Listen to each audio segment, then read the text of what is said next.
ko nga isang araw sa StoryCon, nagko-condole ako dun sa mga kamag-anak at mga kaibigan ni Ricky Dabao.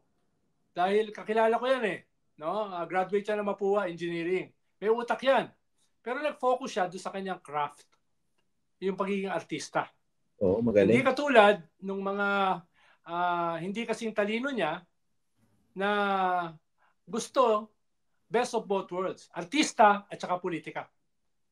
At wala namang pinakita na kapasidad para maging magaling na politiko. Kaya medyo kinumpara ko si Ricky sa kanila. Ito, matalino, magaling, pero alam niya, hindi na ako papasok diyan. No, may mga iba na dapat nandiyan. Hindi na tayo. Tayo, dito na tayo. Pero walang ganong klaseng delikadesa yung ibang mga artista na pumasok sa politika.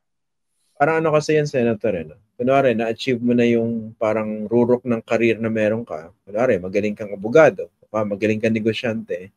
Kailangan nila ng affirmation when it comes to political power. Kaya they join politics. Parang kino-consolidate nila kung ano yung nabuo nila sa larangan nila. Then why not join politics? To some, ang suspecha ko dyan, they also want respectability.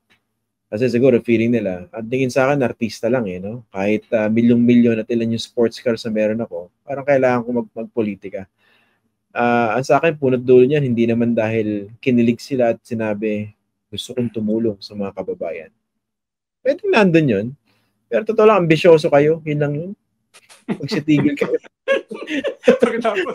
Pagkatapos sinet yung template nila, biglang pinaguho no?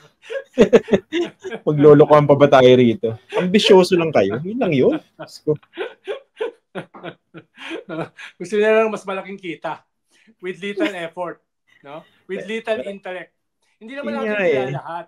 Meron na ako naiisip ng mga artista na gusto kong kumbinsihin na tumakbo sa politika No? Pero hindi ganun karami yun Marami dun sa mga artista na pumasok sa politika ay gusto maghanap buhay ng mas malaki.